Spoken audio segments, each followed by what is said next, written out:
पहिल्यांदा आल्या आल्या लाईक करायचं आहे. ओके, लाईक करत चला. ओके विद्यार्थी मित्रांनो, आज आपण 43वा पेपर पाहतो. 43वा पेपर यामध्ये आपण नवोदयचा घेत आहोत. परीक्षा आपली एक एक दिवसाने जवळ येते आहे. 20 जानेवारीला आपली परीक्षा आहे. त्यापूर्वी आपल्याला खूप काही करायचं आहे. जी मुलं मागे आहेत त्यांच्यासाठी तर आपण पेपर रोज एक घेतोय. जी मुलं पुढे आहेत त्यांच्यासाठी एक्स्ट्रा पेपरचं आपण नियोजन करतो आहोत. चला स्क्रीन चालू करा.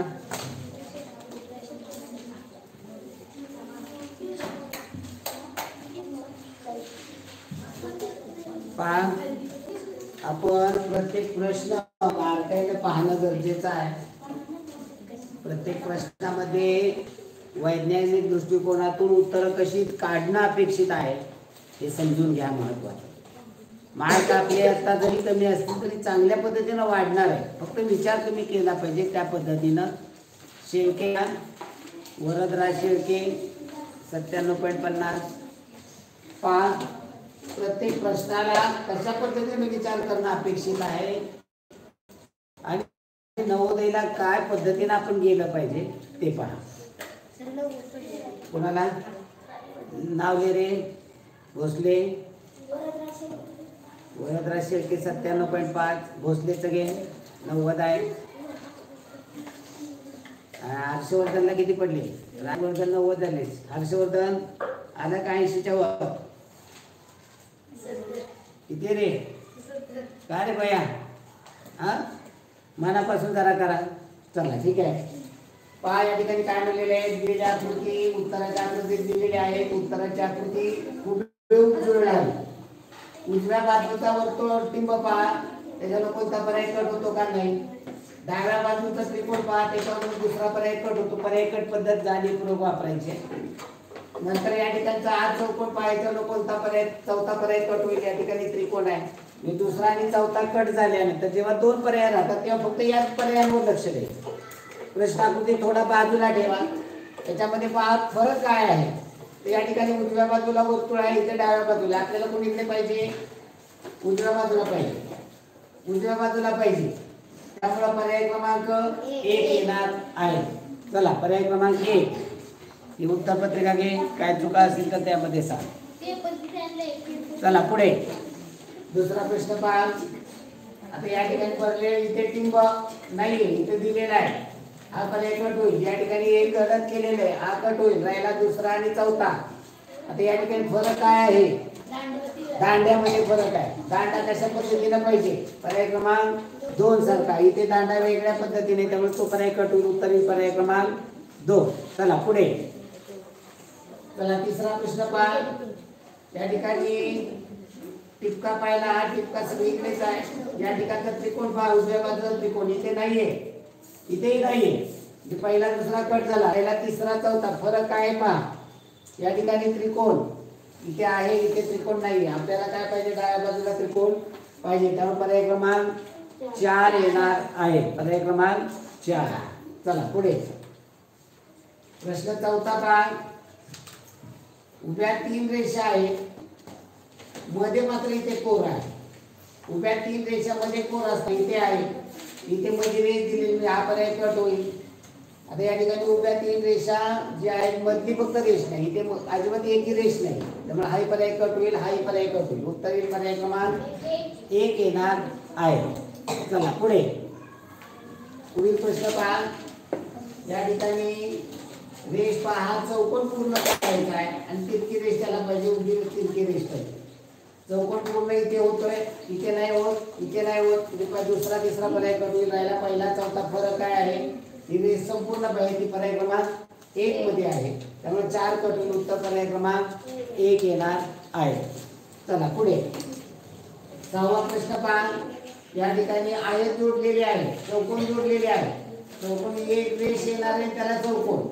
इथं रेष नाहीये पण हा पर्याय कट होईल. इथे चौकोन नाहीये पण हा पर्याय कट होईल. राहिला दुसरा तिसरा आणि चौथा. वरच्या कोपऱ्यामध्ये रेष पाहिजे, इथे खाली दिलेली, हा चौथा कट होईल. पर्याय क्रमांक 3 येणार आहे. चला पुढे सातवा प्रश्न पहा, या ठिकाणी वाटीसारखा आकार आहे तो आपल्याला पाहिजे आणि त्याच्यामध्ये अधिकचं चिन्ह आहे, अधिकचं चिन्ह. आता हे वाटीचा आकार इकडून पाहिजे, बरोबर आहे. इथे या कोपऱ्यात हा पर्याय चुकीचा होईल, हा पर्याय चुकीचा होईल, हा पर्याय चुकीचा होईल. उत्तर येणार आहे पर्याय क्रमांक 1 येणार आहे. चला पुढे पहा, या ठिकाणी षटकोन आकार आहे, या ठिकाणी उभी रेष येणार आहे आणि मग तिथे षटकोन तयार होणार आहे. म्हणजे इथं तिरकी रेष आलेली पाहिजे. आता इथे तिरकी रेष आलेली पण इथे षटकोन तयार होत नाही. इथे तिरकी रेष आलेली पण इथे षटकोन तयार होत नाही. इथे तिरकी रेष आहे पण खाली षटकोन तयार होतो. इथे वरती पाहिजे, त्यामुळे पर्याय क्रमांक 4 येणार आहे. आठवा पर्याय क्रमांक 4. 9 ते 12 मध्ये पहा, कापलेला भाग चौरस पूर्ण होईल असा या त्रिकोणा या कोपऱ्यावरून पाहायचंय. एवढे छोटे आकार नाहीये, त्यामुळे पहिला आणि चौथा पर्याय कट होईल. राहिला दुसरा आणि तिसरा. इशिता काय झाले तुझं? दुसरा आणि तिसऱ्यामध्ये पहा, हे एका रेषेत आहे. पहा इथे नाहीये, इथे एका रेषेत आहे. मग आपल्याला कसं पाहिजे? एका रेषेत पाहिजे का नको? एका रेषेत पाहिजे, त्यामुळे हा पर्याय कट होईल. पर्याय क्रमांक 3 येणार आहे, एका रेषेत येत आहे. पर्याय क्रमांक 3 काय दिले उत्तर आहे? पर्याय क्रमांक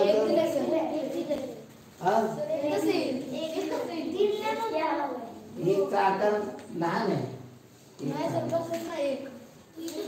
काय दिले उत्तर पहा, आणि एकचा आकार पण असा एका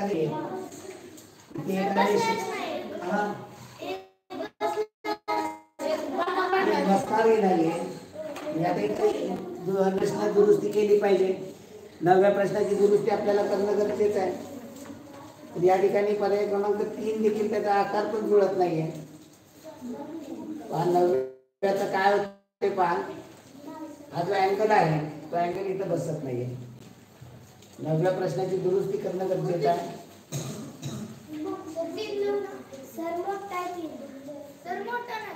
अहो एक नाही, एकला ही लांबी किती आहे? ही लांबी पहा नाही. या 3 दुरुस्ती करा, 3 करा. 9वा प्रश्न 3 दुरुस्ती करा. चला पुढे 10वा प्रश्न पहा. 10वा प्रश्न यावरती या ठिकाणी सरळ झालेला आहे. हे चौकोन कशा पद्धतीने पाहिजे पहा. या ठिकाणी सरळ आकार पाहिजे. हा तिरका आहे म्हणून हा पर्याय कट होईल. आता इथे सरळ आहेत आकार. आता बसणारे आकार पाहू आपण त्याच्यामध्ये. अँगल बसणार नाही, हा पर्याय कट होईल. राहिला तिसरा आणि चौथ्यामध्ये जास्त योग्य कोणता आहे पहा. तिसऱ्या आणि चौथ्यामध्ये पर्याय क्रमांक 4 जास्त योग्य आहे. त्यामुळे 10व्याचं पर्याय क्रमांक 4 आहे. 10व्याचं पर्याय क्रमांक 4 आहे. त्याला मार्क टाका. आज हे रेग्युलरचे नाहीये, पेपर झालेला नाहीये बऱ्याच जणांचा. पण आज पेपर खूप उशिरा टाकण्यात आला. झाले अनावधानाने चूक, गडबडीमध्ये पेपर टाकायला वेळ मिळालेला नाहीये. चला पुढे पहा. या ठिकाणचा अर्धगोल पहा, इथे अर्धगोल, म्हणजे इथे अर्धगोल पाहत केलेलं बाहेर आलेला अशा पद्धतीने पाहिजे.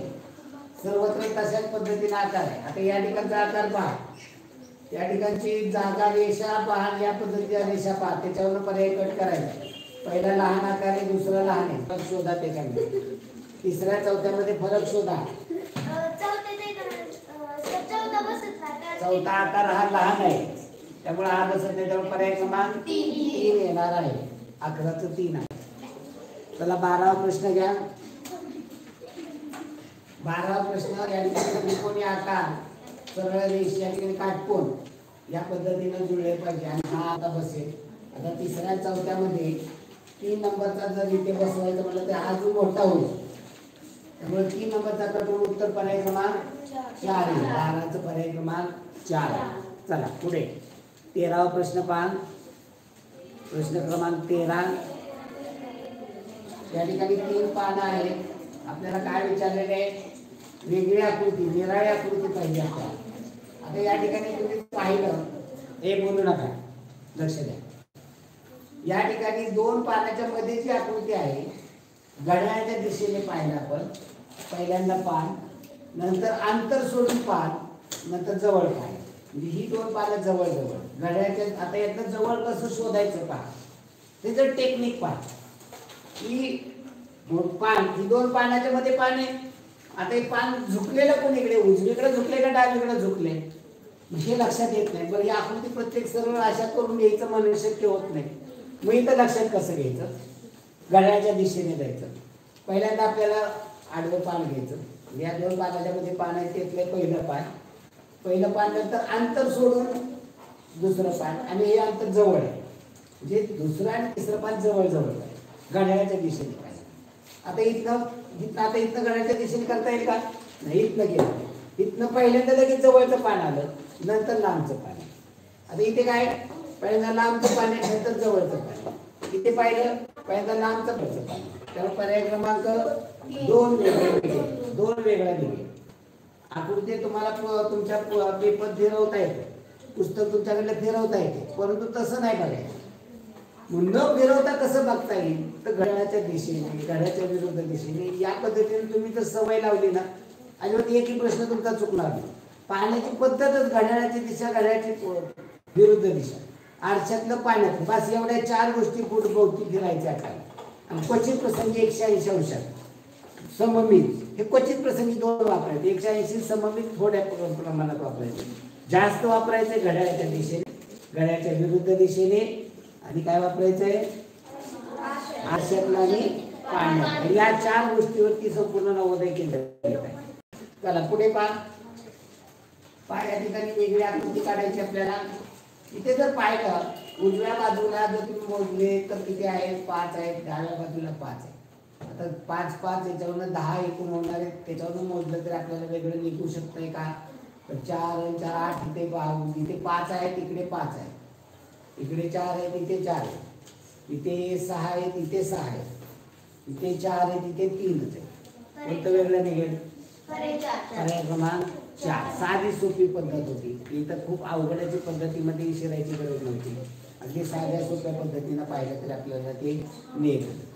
चला पुढे पहा, त्रिकोण, पंचकोन, चौकोन. त्रिकोण, पंचकोन, चौकोन, त्रिकोण, पंचकोन, चौकोन. आता इथं पहा, पंचकोन, चौकोन, त्रिकोण, त्रिकोण, चौकोन, त्रिकोण. आता पहा वेगळं कोणतं निघेल, पर्याय 4 वेगळं निघेल. का वेगळं निघेल, जी इतर तिन्ही आकृत्या वेगवेगळ्या आहेत. त्रिकोण, पंचकोन, चौकोन, तिन्ही आकृत्या वेगळ्या आहेत. त्रिकोण, पंचकोन, चौकोन, तिन्ही आकृत्या वेगवेगळ्या आहेत. पंचकोन, चौकोन, त्रिकोण, तिन्ही आकृत्या वेगळ्या आहेत. आणि इथे काय, त्रिकोण, चौकोन, त्रिकोण, काय झाले, 2 आकृत्या वेगळ्या. इतर कुठं आहेत का, नाही. त्यामुळं उत्तर पर्याय क्रमांक 4. चला पुढे पहा, या ठिकाणी रंगवलेला भाग उजव्या बाजूला आहे, खालचा डाव्या बाजूला. म्हणजे डाव्या उजव्या असं होतं. इथे उजवं डाव, उजवं डाव, उजवं झालं. हे दोन्ही एकाच बाजूचे, दोन्ही एकाच बाजूचं रंगवलेलं आहे. त्यामुळे वेगळं कोणतं निघेल, पर्याय क्रमांक 4. म्हणजे आपण यशला त्या बघायची वेळ आली नाही. या यशकडे पाहिला तरी त्याच्यामध्ये कुठलाही वेगळा निघत नाही. यश सगळीकडे सारखाच आहे. पुढे पहा, प्रश्न 17 ते 20 मध्ये काढलेला आहे. त्यामध्ये असा संबंध पहा, एक अशी आकृती शोधा की प्रश्नचिन्हाच्या जागी तिथे मालिका पूर्ण करायची. पहिल्याचा दुसरे संबंध पहा. काय झालेलं आहे, हा स्वस्तिक याचं आरशातलं प्रतिबिंब. आता हा स्वस्तिक घड्याळाच्या विरुद्ध दिशेने फिरते, हा घड्याळाच्या दिशेने फिरतो. ही म्हणायची गरज नाही. इथे आरशातल्या प्रतिबिंबाशी निगडीत आहे. मी तुम्हाला सांगताना सांगितलं की तुम्ही आरसा घड्याळाच्या दिशेने विरुद्ध आरसा पाण्यात, इथं आरशातलं प्रतिबिंब, याचा आरशातलं प्रतिबिंब पर्याय क्रमांक 1 मध्ये आहे, 2, 3, 4 मध्ये नाही. त्यामुळे पर्याय क्रमांक 1. चला पुढे 18वा प्रश्न पहा. या ठिकाणी याचं हे काय आहे, आरशातलं प्रतिबिंब. आरशातलं प्रतिबिंब आहे वरच्याचं, खालच्याचं आरशातलं आहे का, खालच्याचं काय आहे, पाण्यातलं प्रतिबिंब आहे. याचा आरशातलं होतंय, याचा आरशातलं होतंय, याचं आरशातलं इथे जातं, याचा आरशातलं होत नाही. म्हणजे काय होतं, आरशातलं सगळीकडे जुळत नाही, सगळीकडे जुळत नाही, मग आरशाचं प्रतिबिंब सगळ्याला म्हणायचं का? नाही. मग काय झालंय ही आकृती याची चिन्ह फिरलेत का? मग हे पहा मी इथे गेला, हा आकार इथे गेला नाही होत, हा आकार इथे गेला नाही होत.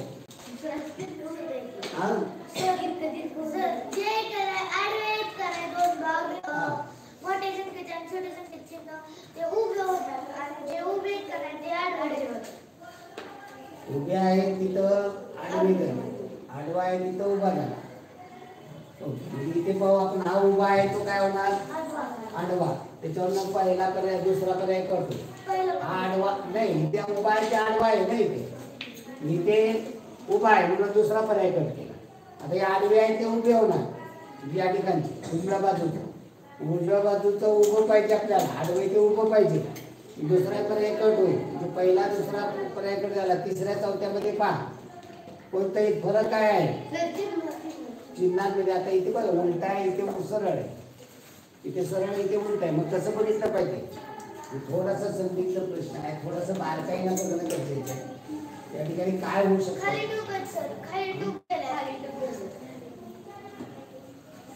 या ठिकाणी मला याचा नक्की संदर्भ लागून द्या. या ठिकाणी याचा आरशाचं प्रतिबिंब होऊ शकतं, याचं पाण्यातलं नाही होत. पाण्यातलं घेतलं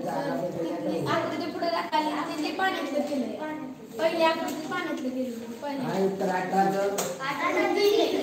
तीन उत्तर आहे.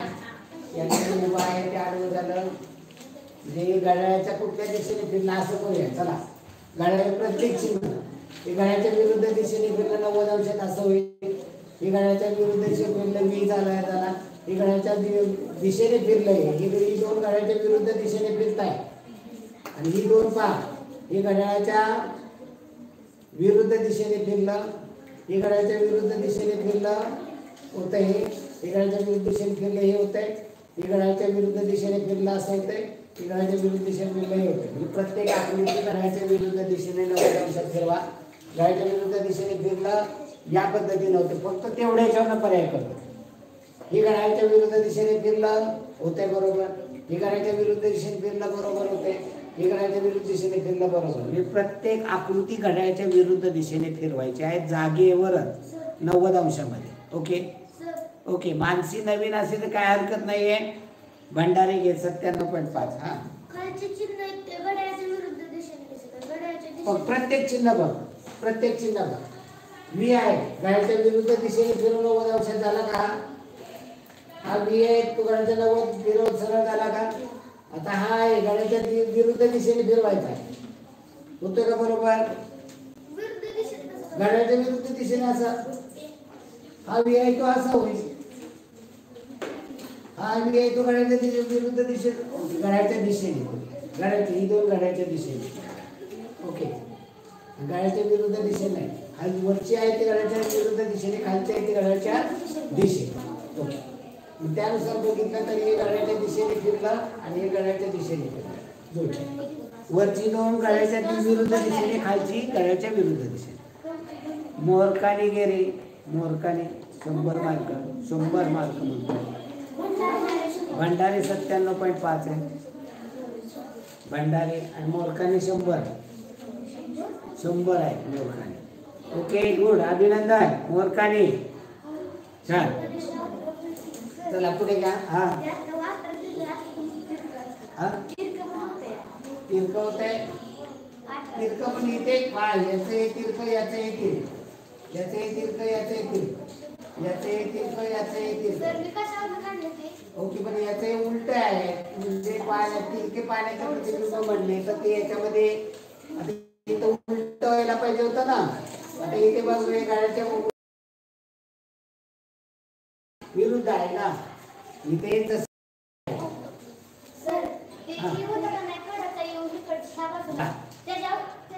ओके, छान मोरकाने, छान, अभिनंदन तुझा, गुड. फक्त क्लिअर करा. ओके, चुकणारा प्रत्येक प्रश्न व्यवस्थित लक्ष द्या आणि जो दृष्टिकोन आपल्यामध्ये निर्माण करायचा आहे. पहा, सुरुवातीला आपण मोरकाने आलो आपण तेव्हा 80-85च्या आसपास होतो. आज आपण 95च्या पुढे जात जात आज 100 पहिल्यांदा मिळवले. अभिनंदन आहे त्याचं की 100 मार्क मिळवणं जोक नाही, परंतु आपण अचीव करू शकतो. म्हणजे हे देखील तुमच्या लक्षात आलेलं आहे की आज मोरकाने 80-85 वरनं तो 90 क्रॉस करून गेला, पुढे 95 क्रॉस करून गेला, 100 वर पोहोचला. 100 मार्क एकदा मिळवणं सोपं आहे, परंतु ते कायमस्वरूपी टिकवणं अवघड आहे. ओके, धन्यवाद. आपण असं सहकार्य करत राहा नक्की. माने घ्या, पूर्वा माने 97.5 आणि टायमिंगला येत चला. टायमिंग जरा वेळ पाळा. चला पुढे पहा. या ठिकाणी फक्त या आडव्या रेषेवर लक्ष द्या. आडवी रेषे इथे उभी झाली, इथे वरती आडवी झाली, इथे उभी होईल. त्याच्यावरनं कोणता पर्याय कट होतोय? चौथा पर्याय कट होतोय. आता रेषा पहा. एक रेषा आहे, 2 आहेत, 3 आहेत, म्हणजे किती होणार अशा? 4 रेषा. 4 रेषावरून तिसरा पर्याय कट होतो. आता इथं रेषांचा क्रम बघायचा की कशा पद्धतीनं चढताय का उतरताय. पहा, पहिल्यांदा आली, त्याच्या शेजारी आलेली काय झाली? लहान रेषा आली. त्याच्या शेजारी लहान रेषा आली, फिरते इथे लहान रेषा येणार आहे, म्हणजे पर्याय क्रमांक 1 येणार आहे. पर्याय क्रमांक 1 येणार आहे. मग हे बारकाईनं बघणं गरजेचं आहे. चौधरी घ्या 96.25 चौधरी. Okay, good. पहा, मोरकाने 100 पैकी 100 मिळवू शकतो, पूर्वा मिळवू शकते, चौधरी, भंडारे, इशिता असेल, इथे प्रणव बेलदार असेल. आपली मी म्हणणारी मुलं 80च्या वर आले. आता आमचा राजवर्धन भोसले देखील 90 पर्यंत गाठत आला. 90च्या रेंजमध्ये आहे. तो कास्टमध्ये 100% त्याचं होणार आहे सिलेक्शन. अवघड नाही आहे सिलेक्शन, फक्त नियमित करत राहणं महत्त्वाचं. चला पुढे. 21 ते 24 मध्ये पहा, 3 प्रश्न आकृत्या दिलेल्या आहेत. 4थीची मोकळी जागा सोडली. यावरती हा राहिला प्रश्न. याचं इथे काय आहे रे? इथे बघू ना करेक्शन निघाले काय? खाली 2 हे आहेत रेषा. याचं पाण्याचं प्रतिबिंब म्हणलं आणि चालू शकते. मी याचं पाण्याचं प्रतिबिंब म्हणलं तर पर्याय क्रमांक 3 आहे. पर्याय क्रमांक 3 आहे. काय दिले उत्तर त्यांनी? 3च. आता इथे काय झालं? ही आडवी रेष कट झाली, इथे वरती रेष कट होणार आहे, त्यामुळे पर्याय क्रमांक 3च येते. आता या रेषा दिलेल्या आहेत, रेषाकडे नका लक्ष देऊ. इथे रेषा दिलेली नाहीये. ओके, प्रणव चौधरी 96.25 आहे. पूर्वा माने 97.5 आहे. चला पुढे. चला, आपल्या मित्रमैत्रिणींना आपला चॅनेल सगळ्यांपर्यंत पोचवा. आपल्या मित्रमैत्रिणीला सांगा कशा पद्धतीने होत आहे, कसं समजतंय का तुम्हाला व्यवस्थित ते सांगा. काय अडचणी असेल तर बोलत चला. मानसी नवीन जरी असली तरी तुम्ही जॉईन व्हा. प्रत्येकाने याच आपल्याला अजून भरपूर वेळ आहे. एवढ्याच्यात भरपूर काय होणार आहे आपलं. चला पुढे. आता पहा, मालिका तयार करायची एक आकृती. आता इथे 4 टिंब 4 टिंब 4 टिंब 4 टिंब 4 टिंबाला कोणताही पर्याय कट होत नाही. मग आता टिंबाच्या जागा पहा, कुठला मोकळा आहे ते पहा. ही या दोघांच्या मध्ये जे त्या ठिकाणी टिंब फिरताय, या ठिकाणी मोकळी जागा होती. आता काय झालं? जे घड्याळाच्या विरुद्ध दिशेने हे टिंब फिरताय, जे हा टिंब इथे गेला, जे इथली मोकळी झालेली जागा, आता इथलं इथली मोकळी जागा राहिली. आता इथलं इथली मोकळी जागा राहील. मग पहा कोणत्या याच्यामध्ये इथली मोकळी जागा आहे? पर्याय क्रमांक 4 मध्ये. ओके, म्हणजे टिंब फिरताय, स्टार जागेवरतीच आहे. चला पुढे. 5 चमचे आहे, आडवा आहे. खाली घ्या थोडंसं, खाली घ्या थोडं. 5 आडवा आहे, उभा झाला, 90 अंशात फिरला, पुन्हा 45 अंशात फिरला. म्हणजे पहिल्यांदा तो 90 अंशात फिरला, पुन्हा 45 अंशात फिरला. म्हणजे आता तो पुढे 45 अंशामध्ये 90 अंशामध्ये फिरू शकेल. 90 अंशात फिरला तर अशा पद्धतीने पाहिजे. आहे का कुठल्या पर्यायामध्ये? नाही, कुठल्याही पर्यायामध्ये नाही. आणि मधनं जे घड्याळाचा काटा असल्यासारखं मधनं ते आहे, हे मधनं पाहिजे. आणि तो एक तर 45 अंशात पाहिजे किंवा 90 अंशात पाहिजे. मग याच्यामध्ये पाहिला तर पहिला आणि चौथा होते, राहिला दुसरा आणि तिसरा. दुसऱ्यामध्ये इथे बाजूने निघाला, तोही पर्याय कट होईल. उत्तर पर्याय क्रमांक 3 येणार. अगदी साध्या सोप्या भाषेमध्ये आहे. चला पुढे. भंडारे बोलत चला. चला उत्तर टाकत चला. चला पुढे. पहा या ठिकाणी जो हा आयत आहे त्याच्यावरती लक्ष केंद्रित करा. या ठिकाणी तो काय झाला? तिरका झाला. म्हणजे 45 अंशात फिरला घड्याळाच्या विरुद्ध दिशेने, पुन्हा 45 अंशात फिरला की तो आयत झाला. पुन्हा पण ऑप्शन असा होईल आणि आयताचा आहे तो काय होणार आहे या पद्धतीचा आकार होईल. त्यामुळे पर्याय क्रमांक 3 येणार आहे. हा 23 आहे का बरोबर. चला पुढे 24वा प्रश्न मग आपण ते पण दुरुस्ती करतोय. 24वा प्रश्न पहा. या ठिकाणी आकार पहा. आकार वाटीचे आकार आहे ते त्यामध्ये तिरकी रेषा आहे ही फिरली आहे. या ठिकाणी गेली आणि या ठिकाणी गेली म्हणजे ती या कोपऱ्यामध्ये मध्यभागी या ठिकाणी आहे. या ठिकाणी गेली या ठिकाणी गेली या ठिकाणी पाहिजे या ठिकाणी त्याच्यावर पहिला तिसरा चौथा कटून उत्तर पर्याय क्रमांक 2 येणार आहे. उत्तर पर्याय क्रमांक 2 काय 24चं बरोबर आहे का.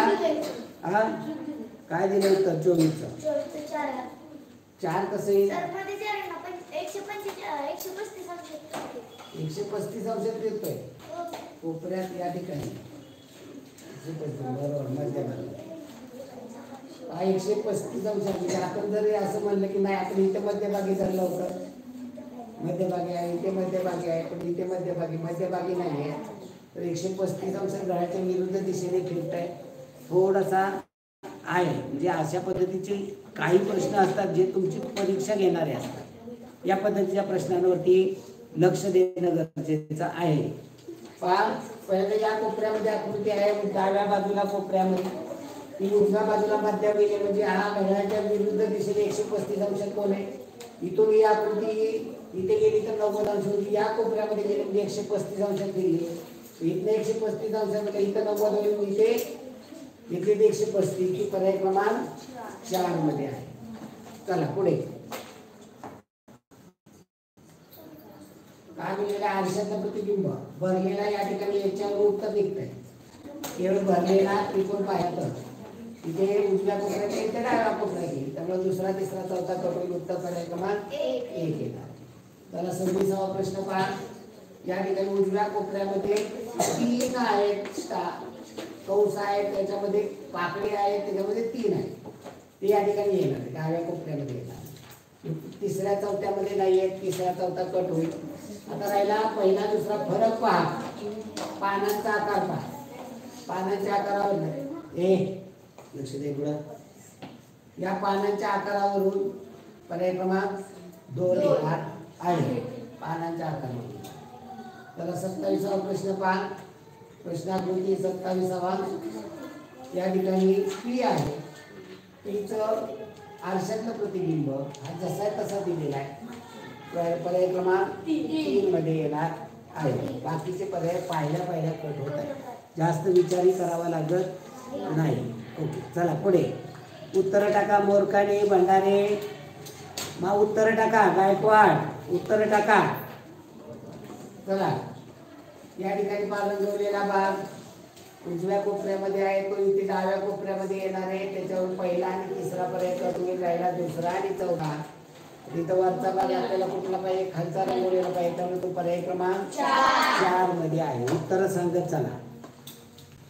चला पुढे 29 ते 32 मध्ये पहा. कागदाचा तुकडा दुमडलेला आहे. आता याच्या गाड्या कशा घातलेल्या आहेत पहा. वरून गडी घातली पुन्हा इकडून गडी घातली. आता इथं दाखवलेलं नाही पण आपण हे समजून घ्यायचं.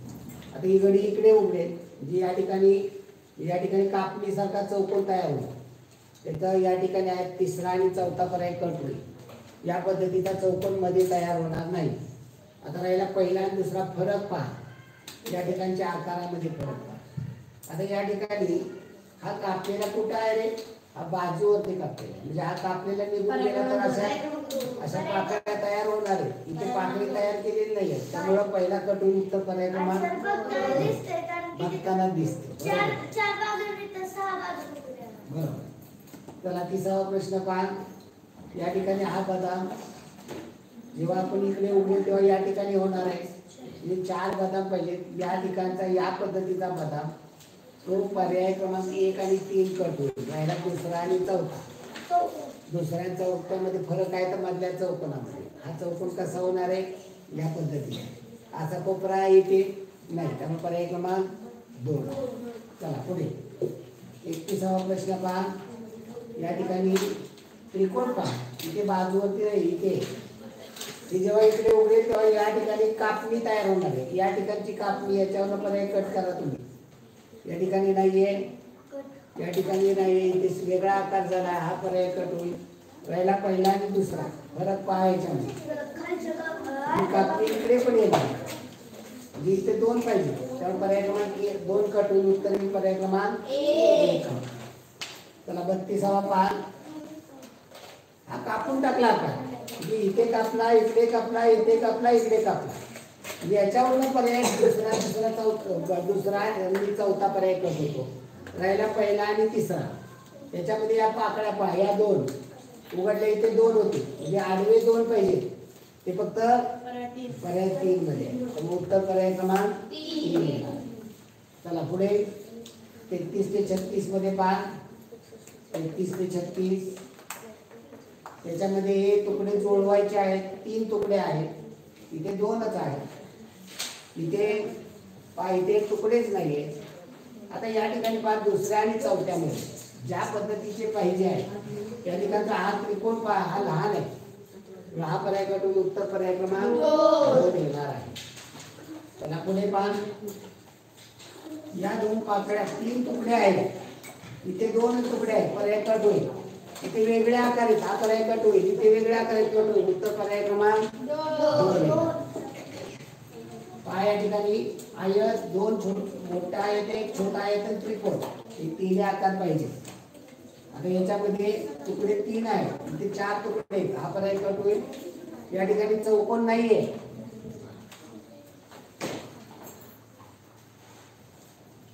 चौकोनी आकार इथे दाखवलेला, चालेल का?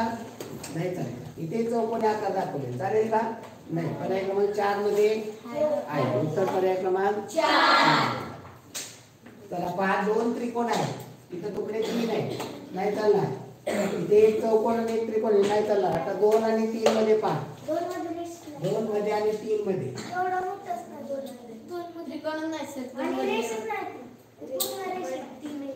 हे त्रिकोण जर आपण जुळवायचे असे म्हणले तर एवढे मोठे हे काटकोन त्रिकोण आहेत. हे जे त्रिकोण आहेत ना, हे काटकोन त्रिकोण आहे. आपल्याला हे काटकोन त्रिकोण आहे का? हे लघुकोन त्रिकोण आहे. म्हणजे आपल्याला कसले पाहिजेत? लघुकोन त्रिकोण पाहिजे. ते कुठल्या याच्यामध्ये आहेत? पर्याय क्रमांक 3. चला पुढे 37 ते 40 मध्ये पहा. लपलेली आकृती शोधायची आहे. पहा या ठिकाणी एक चौकोन आहे, त्रिकोण आहे. हा काटकोन त्रिकोण आहे, हा लघुकोन त्रिकोण आहे. पहा याच्यामध्ये जुळत आहे का? या ठिकाणी चौकोन आहे, या ठिकाणचा हा त्रिकोण आहे, खाली इथं त्रिकोण आहे, इथे जुळत आहे. परंतु या ठिकाणी काय होते, हा काटकोन त्रिकोण खूप लहान आहे. इथे जेवढ्या आकारात म्हणजे या त्रिकोणा एवढा, या चौकोनाच्या एवढा मोठा हा दाखवला आहे. एवढा मोठा नाही आहे हा त्रिकोण, तर हा पर्याय कट होईल. आता हा पहा याच्यामध्ये लपलेला आहे का? या ठिकाणी पण आपण या ठिकाणी आहे, त्याला उभा हा जुळत नाही. हा पण इथे वरचा धरला, पण वरचा इथला त्याला हा धरला, तर इथे हा जुळत नाही, हा त्रिकोण त्याला जुळत नाही. तिसरा पहा या ठिकाणी हा जुळेल. या ठिकाणी पर्याय क्रमांक 3 मध्ये आहे. पर्याय क्रमांक 4 चा आकार पण तो या ठिकाणी जुळत नाही. ज्या पद्धतीने पाहिजे त्या पद्धतीने जुळत नाही. पर्याय क्रमांक 3. 37 चा पर्याय क्रमांक 3. 38 चा पहा. या ठिकाणचा आकार पहा. हा आकार जुळतो का याच्यामध्ये? इतका मोठा कर्व आहे का? नाही. हा आकार पहा, जुळतो का इथे? नाही. 2 आहे, इथे जुळतो, इथे या ठिकाणी या ठिकाणी दोन्ही घेतले तर जुळतोय. हा त्रिकोण आकार इथे जुळतोय का? तसा नाही. इथे जुळती रेषा, हाही त्रिकोण जुळत नाही. कारण पर्याय क्रमांक 2 कुठे जुळतो?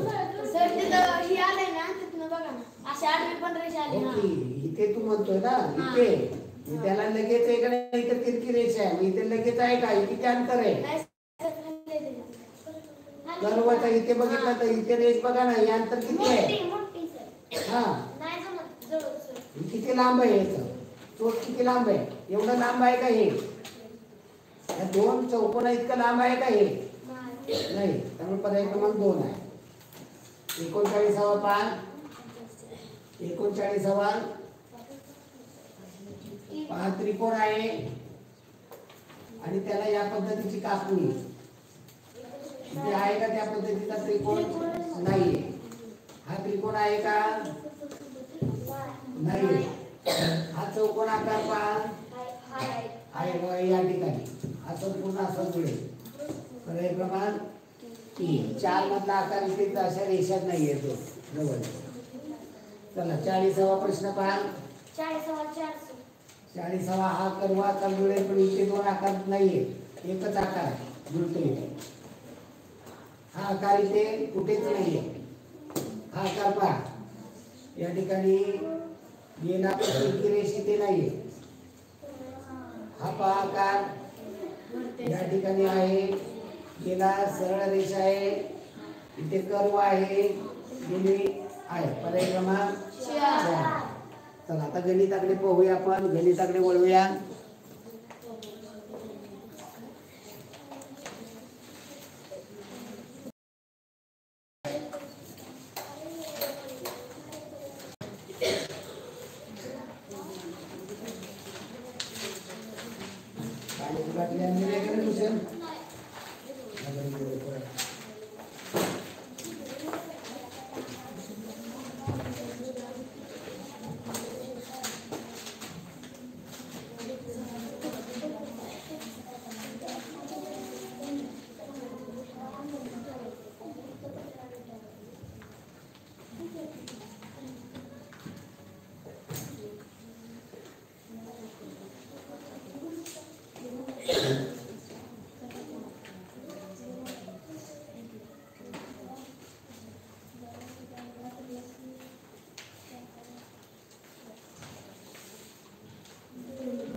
चला गणिताचं पाहूया आपण.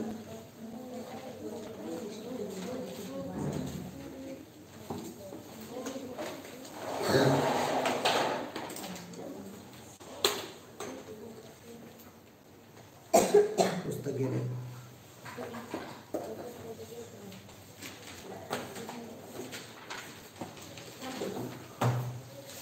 चला गणितामध्ये पहा, जर 10 सेंटीमीटर लांबीच्या सळईची लांबी चुकीने 10.1 सेंटीमीटर मोजली तर मोजण्यात झालेली शेकडा चूक काढा.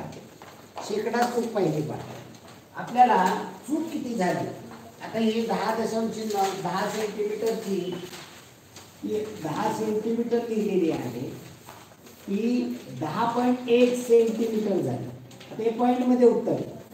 आपल्याला चूक ही काढण्यासाठी आपण त्याचं मिलीमीटर मध्ये रूपांतर करतो. 10 सेंटीमीटर म्हणजे किती मिलीमीटर होईल?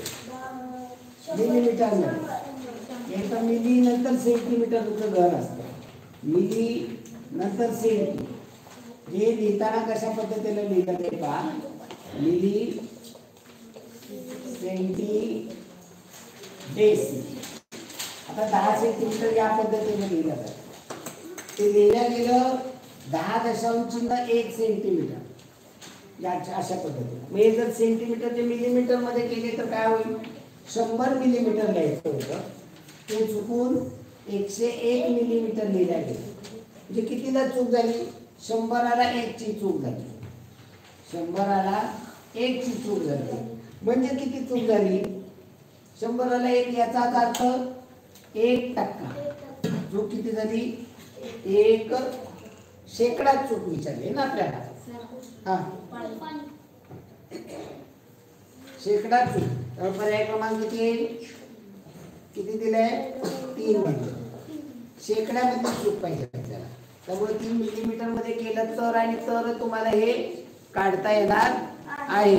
जर तुम्ही सेंटीमीटर मध्ये चूक जर काढायला गेला तर लक्षात येणार. हा 0.1 तुम्ही लिहिणार, उत्तर चुकलं ना, गेले ना 1 मार्क आपला. इथं मिलीमीटर मध्ये करणं गरजेचं आहे, त्याशिवाय आपल्याला हे लक्षात येणार नाही. पुढे पहा. एका माणसाने 4 रुपयात 10 या दराने अंडी खरेदी करून 8 या दराने विकली तर त्याला होणारा नफा किंवा तोटा हे असेल. 4 रुपयाला 10 अंडी खरेदी केली. 4 रुपयाला 10 अंडी आणि विकलेली आहे, खरेदी आहे आणि विक्री आहे 4 रुपयाला 8 अंडी ही विक्री आहे. आता या ठिकाणी अडचण काय ते, आता 10 अंडी आणि 8 अंडी जेव्हा यामध्ये तुम्ही करत असता तेव्हा या ठिकाणी तुम्हाला करणं अपेक्षित आहे अंड्यांची संख्या कॉन्स्टंट करणं, ठरवणं आपली अंड्यांची संख्या. आता इथं 10 अंडी आणि 8 अंडी याचा जर नसावी काढला तर तुम्हाला नक्की ठरवलं 10चा आणि 8चा. 10चा आणि 8चा नसावी किती येतोय? 10चा आणि 8चा नसावी 40. 40.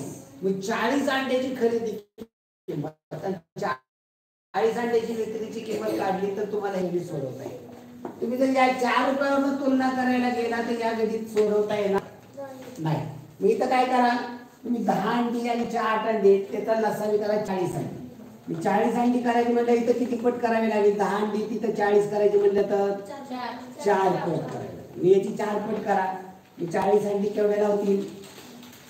16 रुपयाला 40 अंडी ही झाली खरेदीची किंमत. आता इथे पण 40च अंडी करायची, इथं 8 अंडी त्याची 40 करायची म्हणजे किती पट करावी लागेल? 5 पट करावी. इथे 5 पट करा, 8 तुमचे 40 अंडी याची पण 5 पट काय होईल?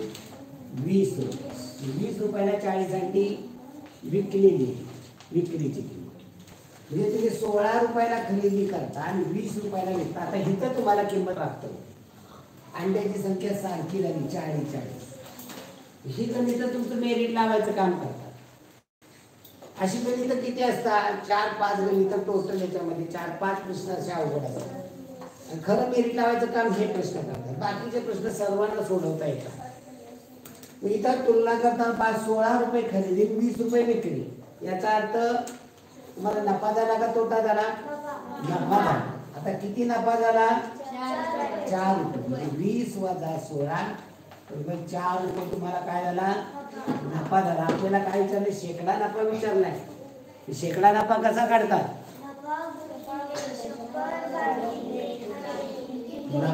नफा 4 गुणिले 100 भागिले खरेदी किंमत किती आहे? 16. मी इथे संक्षिप्त करून द्या. 4 एके 4 4 चौक 16 4 ने 4 गुणे 8 4 पंचे 20 25% नफा होईल. अशी एक दोनच प्रश्न असतात, ते तुमचं खरं मेरिट लावायचं काम करत असतात. चला पुढे पहा. दरमहा 1 रुपयावर 2 पैसे दराने 13,200 रुपये मुद्दलाचे 2 महिन्याचे सरळ व्याज काढा. आता दर आपल्याला कसा सांगावा लागतो? दशादशी पैसे. आता इथं दरमहा 1 रुपयावर 2 पैसे.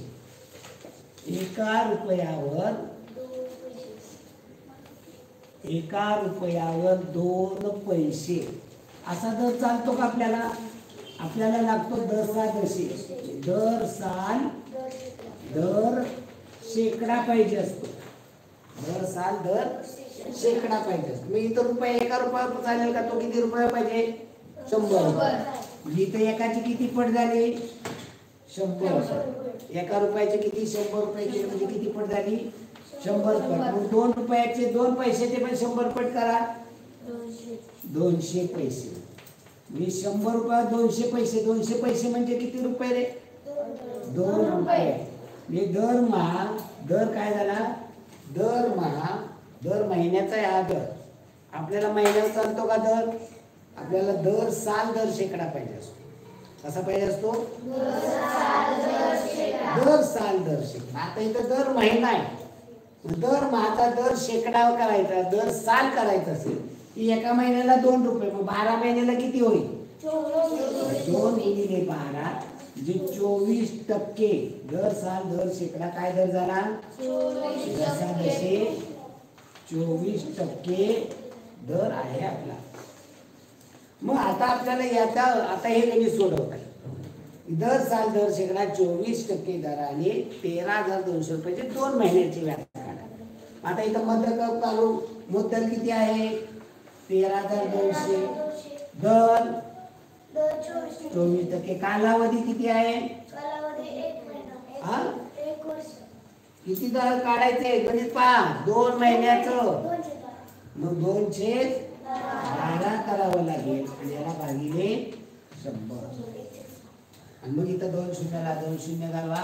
12 एके 12, 12 दुनी 24, 132 दुने 264 गुणे 264 गुणे 528 रुपये 2 महिन्याचं व्याज येणार आहे. या पद्धतीची गणित तुमची खरोखर परीक्षा घेत असतात. 8 पुरुष किंवा 10 स्त्रिया किंवा 16 मुलगे 4 दिवसात 1024 रुपये कमवतात. खरोखर अवघड गणित आहे बरं काही. म्हणजे मुलांच्या तुमच्या दृष्टिकोनातून पाहिलं, मुलांच्या दृष्टिकोनातून ते अवघड आहे, परंतु ते ही गणित सोडवता येणं देखील गरजेचं आहे. पहा काय म्हणलेलं आहे. आता हे शॉर्ट मध्ये मी समजून देणार नाही. आता शॉर्ट मध्ये तुम्हाला हे व्यवस्थित सोडवता आलं पाहिजे. पहा 8 पुरुष 4 दिवसात 1024. 8 पुरुष 4 दिवसात 1024 रुपये कमवतात. किंवा 10 स्त्रिया 4 दिवसामध्ये 1024 रुपये कमवतात. किंवा 16 मुलगे 4 दिवसामध्ये 1024 रुपये कमवतात. तर 6 पुरुष 5 स्त्रिया 4 मुलगे 768 रुपये कमवण्यास लागणारे दिवस काढा. पहा 6 पुरुष आपल्याला 6 पुरुष 5 स्त्रिया 4 मुलगे 5 स्त्रिया 4 मुलगे यांना 768 रुपये कमवण्यासाठी किती दिवस लागतील, असं त्यांना किती दिवस काम करावं.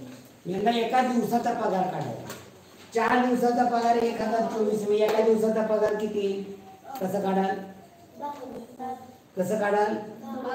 1024 भागिले 4.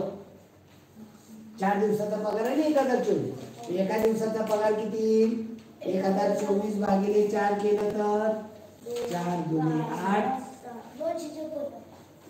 4 दुनी 8 2 2 घेतले 22 4 25 2 राहिले 2 4 24 4 27. म्हणजे 8 पुरुषांचा एका दिवसाचा पगार किती होतो 256. किंवा 1024 लाही 4 ने भागलं तर 10 स्त्रियांचा एका दिवसाचा पगार किती होतो 256. 1024 ला 4 ने भागलं तर 16 मुलांचा एका दिवसाचा पगार किती होतो 256. मग एका पुरुषाचा पगार काढायचा असेल तर पुन्हा याला भागिले 8 करावं लागेल. याला 8 ने भागलं तर एका पुरुषाचा पगार किती 8 त्रिक 24 8 दुनी 16. एका पुरुषाचा पगार किती 32. एका स्त्रीचा पगार करायचं म्हणलं तर 256 भागिले 10 25 रुपये 60 पैसे 25.60. त्याला एका स्त्रीचा पगार.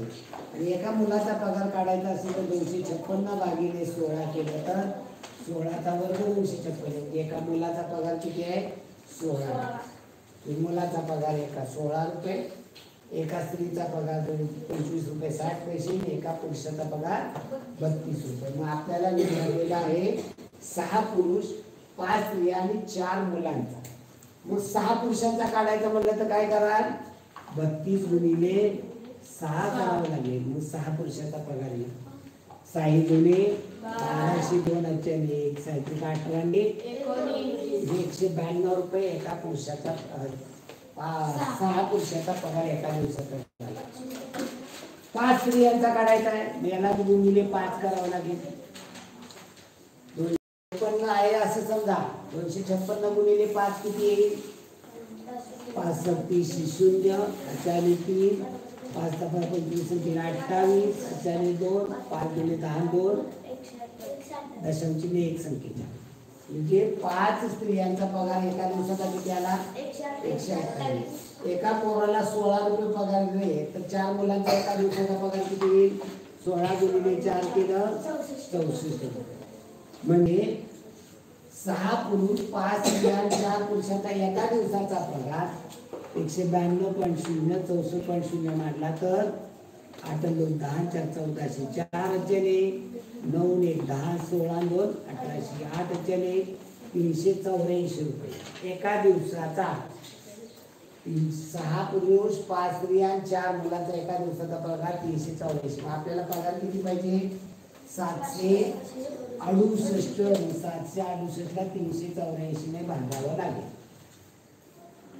याची ही दुप्पट आहे. म्हणजे किती दिवसाचा पगार आहे हा? 2 दिवस.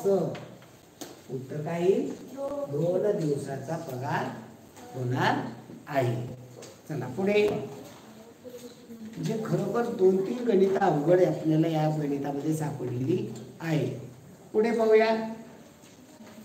अजयचा मासिक पगार 1550 रुपये असून मासिक खर्च 1200 रुपये आहे. तर त्याच्या मासिक बचतीचे मासिक खर्चाशी असणारे गुणोत्तर पुढीलपैकी कोणते? आता पगार किती आहे?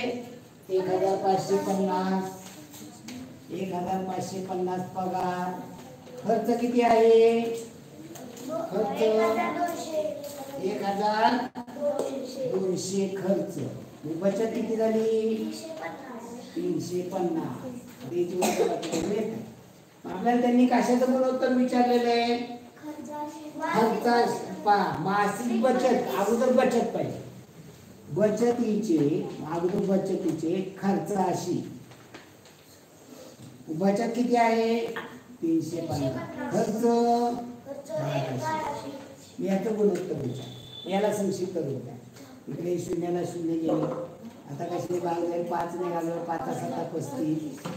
5 दुने 10 5 चौक 20. किती येईल उत्तर? 724. 1 किलोमीटर लांबीची आगगाडी 3 मिनिटात 1 किलोमीटर या वेगाने जाते तर 2 किलोमीटर लांबीचा बोगदा ओलांडण्यास आगगाडीला लागणारा वेळ किती? आता 1 किलोमीटर लांबीची आगगाडी आहे आणि तिला 2 किलोमीटरचा बोगदा 1 किलोमीटर 3 मिनिटाला 1 किलोमीटर वेगाने जाते तर 2 किलोमीटरचा बोगदा ओलांडायचा आहे. मग तिला अंतर किती जावं लागेल बोगदा ओलांडायचं म्हणलं तर? 5. उदाहरणार्थ हा बोगदा आहे. या बोगद्याची लांबी आहे 2 किलोमीटर आणि गाडीची लांबी इथं आली 1 किलोमीटरची. 1 किलोमीटरच्या आत गाडी जेव्हा 2 किलोमीटर जाईल तेव्हा इथे इंजिन येईल. म्हणजे बोगदा ओलांडला का? कधी बोगदा ओलांडला जा म्हणलं जाईल? जेव्हा शेवटचा डबा तिचा बाहेर निघेल तेव्हा त्या गाडीनं बोगदा ओलांडला. मग किती अंतर जावं लागेल? या बोगद्याचं 2 किलोमीटर आणि रेल्वेचं 1 किलोमीटर. जे बोगदा ओलांडण्यासाठी रेल्वेला किती अंतर जावं लागणार आहे? 3 किलोमीटर. मग हिचा वेग किती आहे? 3 मिनिटाला 1 किलोमीटर. 3 मिनिटाला 1 किलोमीटर. तर आपल्याला 3 किलोमीटर मग किलोमीटरच्या खाली किलोमीटर या आणि मग किती वेळ लागेल? x. मांडणी काय होईल? x बरोबर 3 गुणिले 3 भागिले 1. 3 त्रिक 9 मिनिटे लागतील. जिथे बोगदा ओलांडण्यासाठी त्या गाडीला किती वेळ लागणार आहे? 9 मिनिटे वेळ लागणार आहे. पुढे पहा.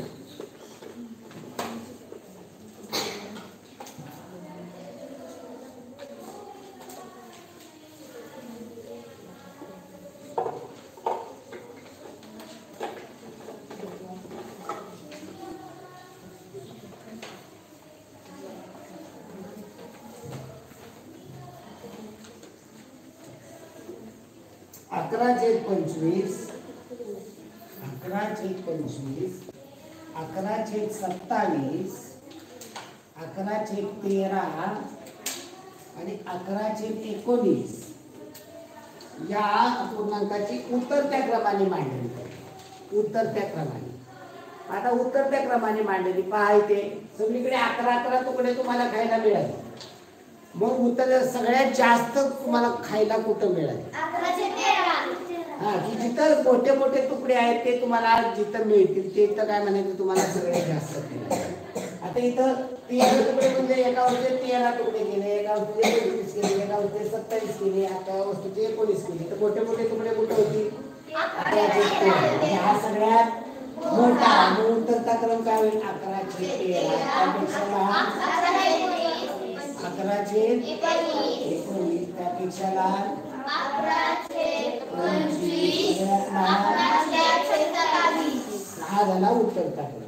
कितवा येईल पर्याय? दोन. 13, 19, 25, 27. इथं लक्षात काय करायचं? छेद आहे तेवढे तुकडे केले.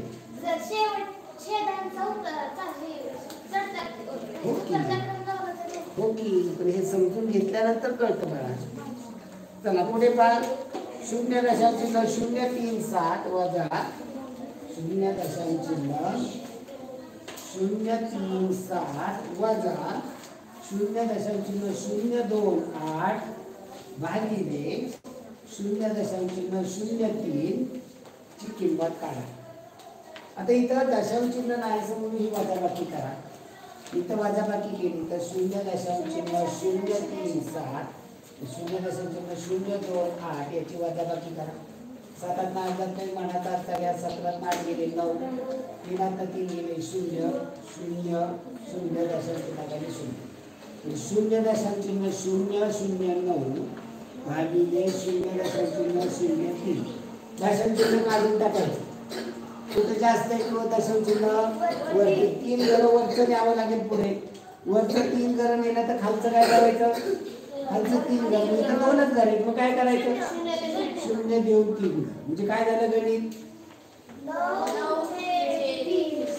9/30. आता याचं उत्तर आपल्याला कसे काढायचे? दशांश चिन्ह काढायचे का? दशांश चिन्ह. मग आता इथे याला संक्षिप्त रूप तुम्हाला देता आलं पाहिजे. आता इथे 3 ने घालवलं तर 3 त्रिक 9, 3 10 30. किती झालं? 3 अंश छेद 10. याचं दशांश चिन्ह सोपं आहे का? आता 1 0 म्हणून दशांश चिन्ह एका संख्येच्या वाचण्यासाठी 0. उत्तर काय येईल? 0.3. पर्याय क्रमांक. चला पुढे दुसरा. 6.97 गुणिले 0.093 च्या सर्वात जवळची असणारी किंमत कोणती?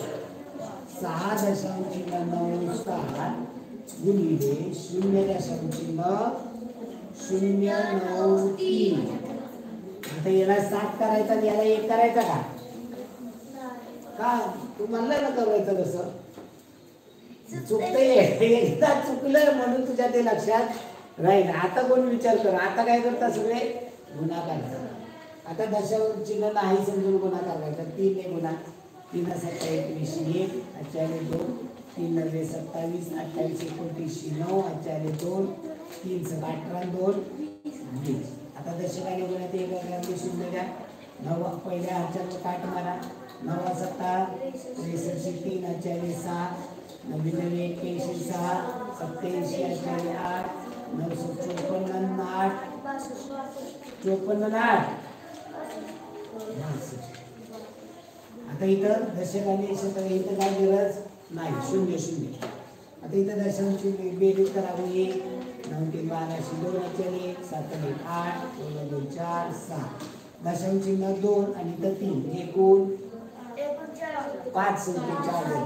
1 2 3 4 5 संख्येच्या अवयव वाचण्यासाठी 0. 0 दशांश चिन्ह 6 4 हा एका पर्यायामध्ये पहा.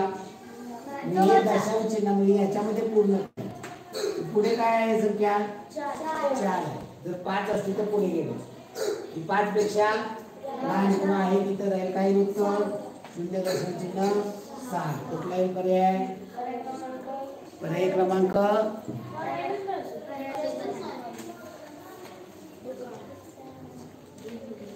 पर्यायच नाही. आता इथं काय त्यांनी काय केले पहा. 6.97 पूर्णांकात करायचे. हा नाही बरोबर आहे. आता आपलं हे उत्तर आलं पर्याय नाही. मग काय करायचं तुम्हाला सांग की हे पूर्णांकात केलं तर किती होईल? पूर्ण साधारण एकका याच्यामध्ये पूर्ण करायचं म्हटलं तर 7 होईल. आता हे 0.093 याच्यात पूर्ण करायचं म्हणलं तर काय होईल पूर्ण? इथं 9 आहे म्हणजे इथं काय होईल? 1 होईल. 0.1 होईल. आता याचा गुणाकार करा. 7 1 1 7 7 दशमचिन्ह एका संख्येच्या अगोदर हे वाचण्यासाठी 0 दिला म्हणजे उत्तर काय येणार आहे? 0.7. आता हे पर्याय आहे का? आहे. आता हे पर्याय नाही म्हणून आपण ते करायला गेलो. अगोदर हे करून बघायचं. नसेल उत्तर तर मग ते जायचं. ओके. कारण बऱ्याच वेळा हे असंच करावं लागतं. हे क्वचित प्रसंगी करावं लागतं. चला पुढे. एका माणसाकडे 16 मीटर लांब आणि 9 मीटर रुंदीचा आयताकृती प्लॉट आहे. त्याऐवजी त्याने तेवढ्या क्षेत्रफळाचा चौरसाकृती प्लॉट घेतला. चौरसाकृती प्लॉटची परिमिती किती? आता बघा 16 गुणिले 9चा त्याचा आयताकृती प्लॉट आहे. म्हणजे याचं क्षेत्रफळ किती? 16 9 44 144 चौरस. आता इथं काय करायचं? त्यांनी चौरसाकृती घ्यायचा आहे. चौरस त्याचं क्षेत्रफळ एवढंच आलं पाहिजे. 144 येण्यासाठी याची बाजू किती पाहिजे? 12. मग आपल्याला विचारले परिमिती किती? इथं परिमिती किती येणार आहे? चारही बाजू 12 12च्या आहे म्हणजे 12 गुणिले 4 48 मीटर परिमिती आपल्याला असणार आहे. पुढे पहा 3 मीटर गुणिले 1 मीटर गुणिले 50 सेंटीमीटर आकाराच्या लाकडी ओंडक्यामधून प्रत्येकी 25 सेंटीमीटर गुणिले 20 सेंटीमीटर गुणिले 10 सेंटीमीटर आकाराचे किती तुकडे निघतील? आता मोठ्या ओंडक्यातनं बारके तुकडे काढायचे म्हणजे काय करावं लागेल? तुकड्याचं घनफळ सारखं असणार पण परिमाण सारखी करायची. मोठ्या ओंडक्याचं लांबी किती आहे? 3 मीटर गुणिले 1 मीटर गुणिले 50 सेंटीमीटर आणि त्यातनं तुकडे जे करायचे आहेत ते तुकड्याची लांबी 25 सेंटीमीटर गुणिले 20 सेंटीमीटर गुणिले 10 सेंटीमीटर. आता ही सगळी सेंटीमीटर मध्ये माप असली पाहिजे. आता ही मीटर मध्ये चालतील का? मग सेंटीमीटर मध्ये का? 3 मीटरचे किती सेंटीमीटर होतील? 300. एका मीटरचे 100 50चे 50 होते भागिले 25 सेंटीमीटर गुणिले 20 गुणिले 10 सगळी सेंटीमीटर मध्ये झाली का माप? आता झाले. आता हे सोड. इथं 10 निघालं 10 5 50 20 1 20 5 100 25 ने द्या 25 1 25 25 दुने 12 पंचे 60 पंचे किती तुकडे निघतील? 300 तुकडे आपल्याला मिळणार आहे. चला पुढे पहा 3 ची दर्शनी किंमत आणि 36,890 मध्ये या संख्येतील 3 ची स्थानिक किंमत यातील फरक आहे. 36,890 36,890 3 ची दर्शनी किंमत किती रे? 3 ची स्थानिक किंमत किती आहे? 30,000 म्हणजे 30,000 स्थानिक किंमत आणि दर्शनी किंमत 3 यातला फरक काढा. म्हणजे काय करायचं? शून्यातनं 3 जातात का? महिन्याचा सगळ्यात 2 टाका 10 3 गेले 7. शून्यातनं 1 जातात का? महिन्याचा सगळ्यात 2 टाका 10 1 गेला 2. शून्यातनं 1 जातात का? महिन्याचा सगळ्यात 2 टाका 10 1 गेला शून्यातनं 1 जातात का? महिन्याचा सगळ्यात 2 टाका 10 1 गेला शून्यातनं 1 गेले. उत्तर किती येईल? 29,997.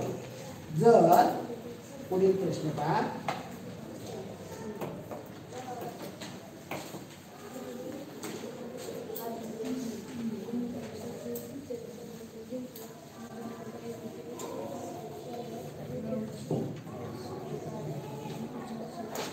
जर दोन चौकोन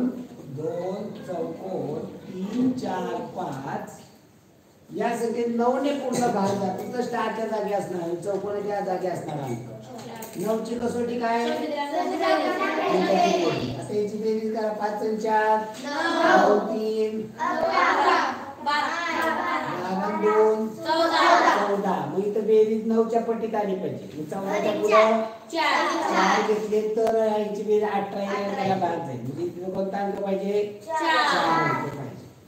पुढे एका संख्येला 171 आणि 251 या संख्यांना भागल्यास उरणारी बाकी 3 आणि 6 उरते. तर अशी मोठ्यात मोठी संख्या ठरते.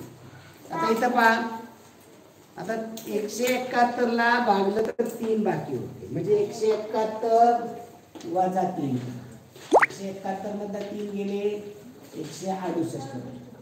आणि 251 ला जर भागलं तर बाकी 6 होतं. म्हणजे 251 मधला 6 वजा करा, किती येते? 245. आणि मग इथं याला पूर्ण भाग जातात. मग 168 आणि 245चा मसावी काढायचा. 168 आणि 245 याचा मसाला बघा कितीने भाग जाईल? 7 ने डायरेक्ट. 11 नाही जात, 7 ने जाईल. मग तिथं पर्याय गट पद्धत वापरायला पाहिजे आपल्याला. 3 ने जातो का? पर्याय काय दिले? 3, 5, 7, 15. 3 ने भाग जातोय का? याला जातो पण याला जातोय का? नाही. 5 ने याला जातो का? नाही, याला जातो. 7 ने पाहू आपण. 7 गुणिले 14, 7 चौक 28, 7 त्रिक 21, 35. म्हणजे इथे 7 ने भाग जातो. याला जात, पुढे भाग जात नाही. म्हणजे या संख्या कोणती आहे? 7.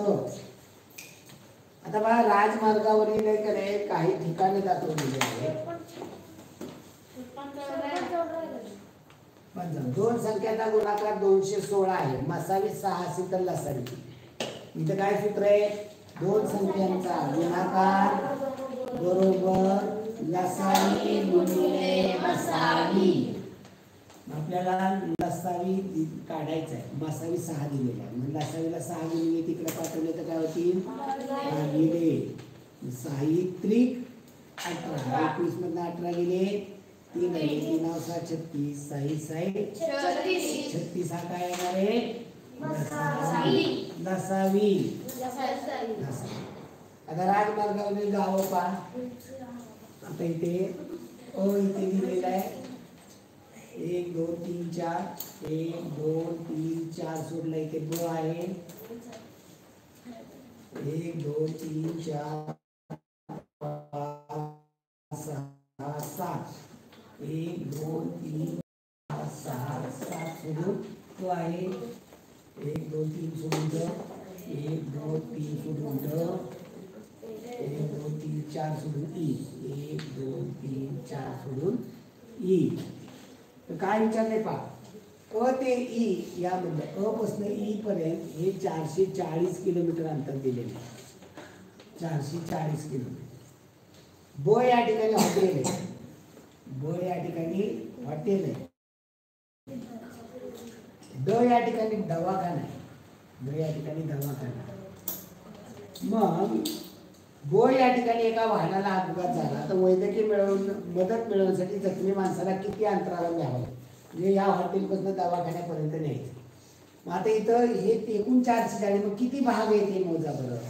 1 2 3 4 5 6 7 8 9 10 11 12 13 14 15 16 17 18 19 20 21 22. 22 भाग बरोबर 440. मग एक भाग बरोबर किती?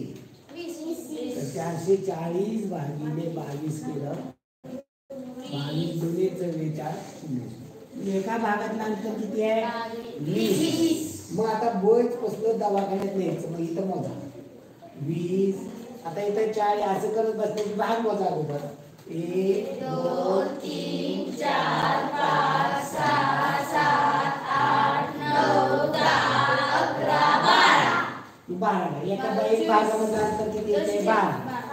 12 भागातलं 12 गुणिले 20 म्हणजे किती?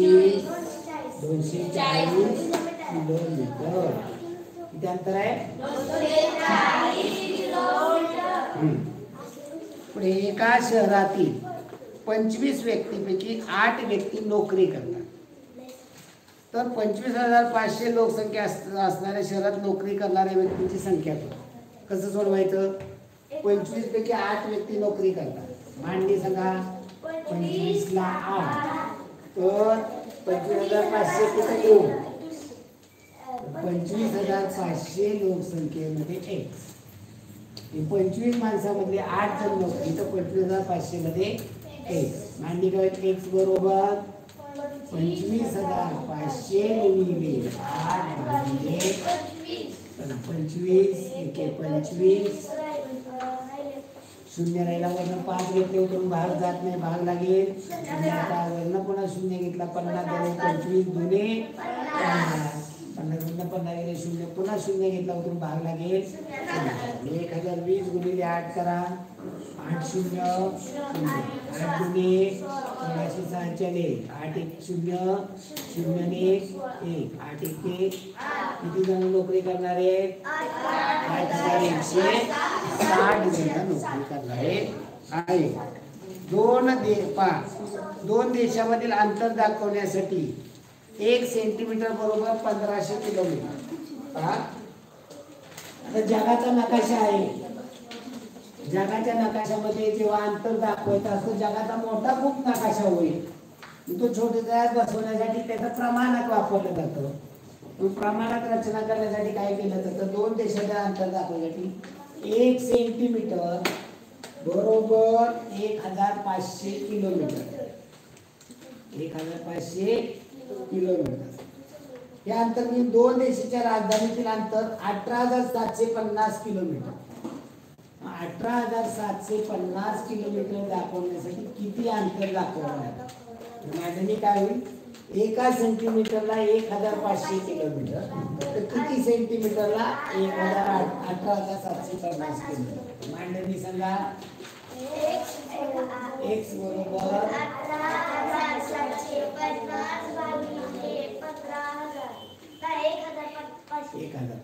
एका शून्याला 1 शून्य घालवा. आता इथं 15 आले. 15 एके 15 वरच्या 0 0 15 एके 15 3 3 7 15 दुने 37 30 गेले 7 5 घेतले 15 पाची 125 छेद 10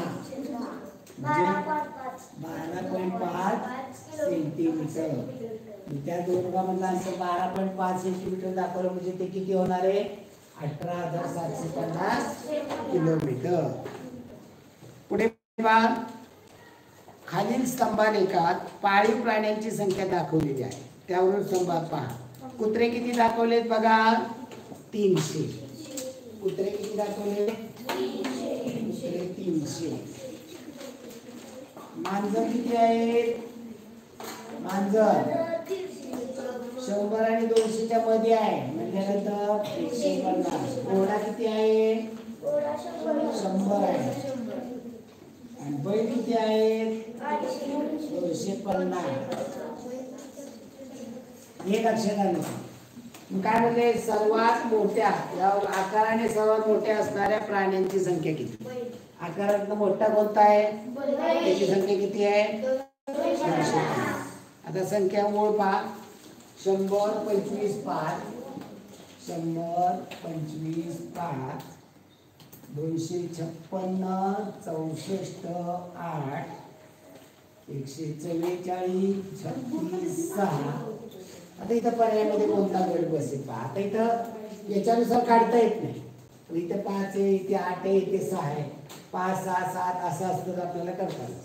म्हणजे इथं काय बघायचं? 5 चा वर्ग 25 25 चौक 8 चा वर्ग 64 चौक 6 चा वर्ग 36 चौक 2 चा वर्ग 4 4 चौक 16 पाहिजे होते तर 64 दिले. चालेल का? नाही. ते 7 49 196 चालेल का? बघा 7 चा वर्ग 49 49 चौपट आहे का? म्हणजे चालेल. तिसरा पर्याय बघा 4 16 256 4 16 256 4 ची चौपट 16 16 चा 16 ची चौपट आहे का 256? नाही. 25 625 125 25 625 125 25चा वर्ग 625, 625ची चौपट पाहिजे आहे का? नाही पण चालणार नाही तरी क्रमांक 2. चला मराठीला आपण घेऊया. काय होतंय चौधरी? नीट दिसायला काय अडचण येते? 1 मिनिट बाहेर पडा. काय अडचण येते पहा. त्या ठिकाणी काय अडचण येते बघा. दिसायला अडचण नाही, फक्त बाहेर लिंकमधनं बाहेर पडायचं, पुन्हा जॉईन व्हायचं. काय अडचण येणार नाही. थोडंसं डिले होतंय.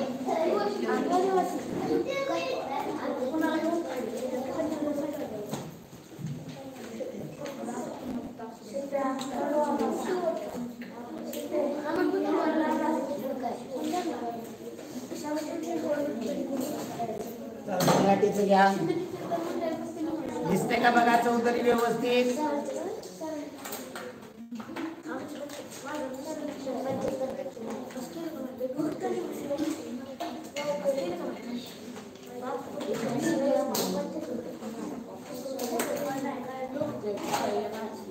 आवाज क्लिअर येतो का पहा? दिसते का व्यवस्थित चौधरी?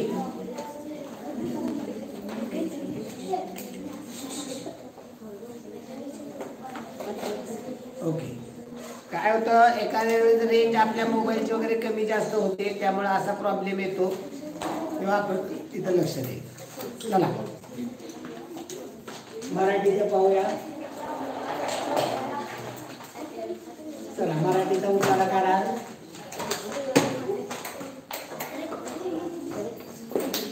उतारा पहा. काही वेळा काय होतं व्यवस्थित आपल्या मोबाईलची रेंज व्यवस्थित नसल्यामुळे अशा अडचणी येतात. सत्याग्रहाची मूळ तत्वे म्हणजे सत्याचा साक्षात्कार, सत्यपूर्ण न्यायपूर्ण कार्याचा खोल अभ्यास, त्या कार्यासाठी लोकमत तयार करणे, त्या कार्यासाठी हार भोगण्यास व त्याग करण्यास सिद्ध असणे, त्या कार्याच्या प्रेमाने केवळ अहिंसक साधने वापरणे व प्रतिस्पर्ध्याविषयी सद्भाव बाळगणे आणि सत्य व न्याय याची प्रतिष्ठापना करण्याच्या मार्गात जे जे येईल त्याला निकालाने अहिंसक मार्गाने प्रतिकार करणे. अहिंसक मार्गाने म्हणजे कुठली हिंसा न करता, ही जी उपोषण वगैरे असतात ती अहिंसक मार्गाने आहे. सर्व दुष्ट कृत्य व अन्यायाची कृत्य याचा प्रतिकार करण्याची इच्छा सत्याग्रहींच्या अंगी असली पाहिजे. अखेरीस सत्य व त्याग याचा जय होतो यावर त्याची अपार श्रद्धा असली पाहिजे. निर्भयता, सत्यनिष्ठा, चारित्र्य व धैर्य हे 4 गुण सत्याग्रहीच्या अंगी असले पाहिजे. अन्यायाच्या निर्दाळनापणासाठी सर्वस्वाचा होम करण्याची त्याची तयारी असली पाहिजे आणि प्रतिपक्षाविषयी अनुमात्र वैमनस्य त्याच्या मनात असता कामा नये. तर प्रतिस्पर्धेत त्याच्याकडे वैमनस्य कुठलं मनात ठेवायचं. मानवाचा स्वाभिमान, त्याची प्रतिष्ठा, त्याचे स्वातंत्र्य आणि त्याची नैतिक व आध्यात्मिक प्रगती या 4 मूल्यांना गांधीजी सर्वात अधिक महत्त्व देत. त्याच्या आड ज्या ज्या गोष्टी आहेत त्या सर्व गांधीजींना वर्ज्य असत. साऱ्या प्रतिगामी शक्तींशी ते अथक व कठोर लढा देत असत. आदर्श सत्याग्रही कसा असावा, तो कसा बोले, कसा राहे, कसे फिरे कसा, याचे उत्तर म्हणजे गांधीजींचं जीवन. सत्याच्या प्रतिष्ठापनेचा जो हा मार्ग, त्याचे महत्त्व जगाला आता हळूहळू कळत आहे. आंतरराष्ट्रीय न्याय मंदिरे, राष्ट्रसंघ, युनो या संस्थेची स्थापना गांधीजींच्या विचारसरणीला धरून आहे. विश्वप्रेमाच्या दृष्टीने विचार करण्यास साऱ्या जगाला शतकानुशतके कदाचित लागतील, पण हितसंबंधाचे तंटे वाटाघाटीने व लवादाने सोडवण्याकडे जगाचा कल शंका नाही. कारण युद्धाने कोणताही प्रश्न खरोखर सुटत नाही याची जाणीव जगाला झाली आहे. जगातील कलह सोडवण्याचा खरा मार्ग म्हणजे एकत्र येऊन वाटाघाटी करणे. याशिवाय लोकशाही चालवण्यासाठी अहिंसेचीच मोठी गरज आहे. समाजाची धारणा अहिंसेनेच होते. आता अहिंसा हे केवळ कवीचे स्वप्न किंवा तत्वज्ञानाचा सिद्धांत राहिलेला नाही, तर अखिल मानवजातीचा जो एक संघ समाज निर्माण व्हायचा आहे त्याचा पाया म्हणजे अहिंसा. सत्ता व संपत्ती यांची असुरी लालसा आज मानवाच्या अंतःकरणाचा ठाण मांडून बसली आहे. तिच्या जागी शांततेची व प्रेमाची संजीवनी निर्माण करण्याची इच्छा गांधीजींना होती. पिसाळलेल्या कुत्र्या वानरांना ठार मारण्यास त्यांनी परवानगी दिली. यावरून ते अहिंसेचे छानदिष्ट प्रचारक नव्हते असे सिद्ध होते. साध्य साधनांचा घोटाळा ते कधी करीत नसत. अन्यायाशी अहिंसेने लढणे हे उत्तम मानी, पण कोणत्याही परिस्थितीत अन्यायाला शरण जाण्यास त्यांनी सांगितले नाही. शरणागतीपेक्षा हिंसा श्रेष्ठ आणि हिंसेपेक्षा अहिंसा. अन्यायाचा प्रतिकार न करणे त्याला शरण जाणे म्हणजे सत्याग्रहाची आत्महत्या. म्हणजे अन्यायाचा प्रतिकार केला पाहिजे, पण तो कसा? हिंसेने नाही तर अहिंसेने. लोकशाही चालवण्यासाठी अहिंसेची मोठी गरज आहे, कारण हिंसेपेक्षा अहिंसा श्रेष्ठ आहे. सत्याग्रहाची श्रद्धा कोणत्या गोष्टीवर अवलंबून असते? हिंसेला हिंसेने प्रत्युत्तर द्यावे. हो सर, सत्याग्रहाची श्रद्धा कोणत्या गोष्टी? अन्यायाचा प्रतिकार अन्यायाने करावा नाही. सत्य व न्याय याचा जय होतो. न्याय प्राप्ती करता हिंसा पर्याय क्रमांक 3 पाहिजे. सत्य व न्याय याचा जय होतो. श्रद्धा कशा पाहिजे? तर सत्य आणि न्याय याचा जय होतो. पर्याय क्रमांक 3 दुरुस्ती करावी. महात्मा गांधींच्या मते जगातील कलह सोडवण्याचा खरा मार्ग कोणता? जगातील कलह सोडवण्याचा खरा मार्ग एकत्र येऊन वाटाघाटी करणे. लढाईने नाही, ते वाटाघाटीतून आपल्याला यश मिळत असते. आणि ते कोणते विधान अचूक आहे? गांधीजी अहिंसेचे छानदिष्ट प्रचारक होते का? नाही, तर त्यांनी पिसाळ्यांना मारायला सांगितलं होतं. सत्याच्या प्रतिष्ठापनेचा मार्ग जगाच्या कल्याणाचा मार्ग नसतो. चूक आहे. लोकशाही चालवण्यासाठी शरणागतीची गरज आहे? नाही. शरणागतीपेक्षा हिंसा श्रेष्ठ आणि हिंसेपेक्षा अहिंसा. पर्याय क्रमांक 4. उतारास योग्य शीर्षक कोणते? सत्याग्रहाचे तत्व आणि व्यवहार. अहिंसेपेक्षा अहिंसा श्रेष्ठ. सत्याग्रह गांधीजींचा संदेश. उत्तरेतील गांधीजींचा संदेश. हिंसेपेक्षा अहिंसा श्रेष्ठ. ते पण सांगतो. छंद. छानदिष्ट म्हणजे मानणं. गांधीजींनी कधीही हिंसेला मान्यता दिली नाही. त्यांनी कायम अहिंसेचा उदोउद केला, म्हणजे त्याचा पुरस्कार केलेला. त्यामुळे हिंसेपेक्षा अहिंसा श्रेष्ठ जास्त होती. उतारा 5 दुसरा. महाराष्ट्राच्या सांस्कृतिक इतिहासातील भागवत धर्मीय संतांचे कार्य फार महत्वाचे आहे. म्हणून आज 600-700 वर्षानंतरही त्यांच्या ग्रंथाची लोकप्रियता तिळमेत्र कमी झालेली नाही. कुठल्या ग्रंथाची? भागवत धर्मीय संतांची. तेव्हा त्यांच्या वाङ्मयाची प्रेरणा कोणती? तत्कालीन भौतिक परिस्थितीशी ती कितपत सुसंगत आहे?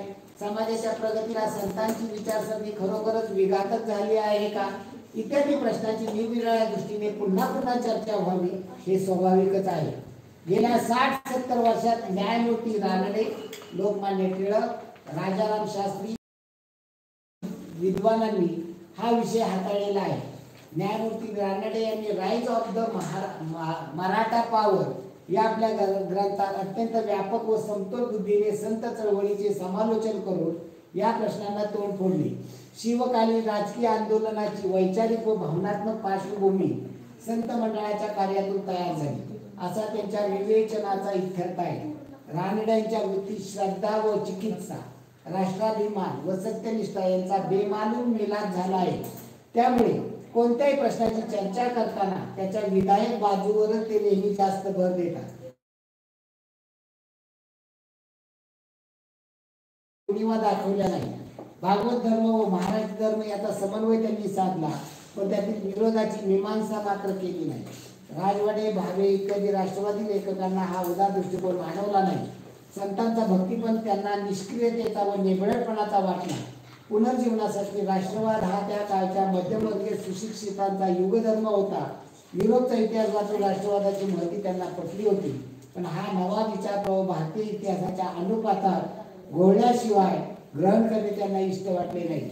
त्यामुळे 19व्या शतकातील आधुनिक कल्पना जुन्या ऐतिहासिक व्यक्तींवर न कळत लागल्या गेल्या. शिवाजी स्वातंत्र्यवादाचे प्रणेते ठरले, रामदास राष्ट्रवादाचे प्रवक्ते बनले. राजवाडे, भावे यांच्या काळातील मध्यमवर्गीय सुशिक्षितांचा युगधर्म कोणता होता? पुनर्जीवनशील राष्ट्रवाद. राईट ऑफ मराठा पावले या ग्रंथाचे लेखक ज्ञानमूर्ती रानडे. संतांचा भक्तिपद कोणाला निरळपणाचा वाटला? राष्ट्रवादी लेखकांना. 19व्या शतकातील आधुनिक कल्पना कोणावर लादण्यात आल्या?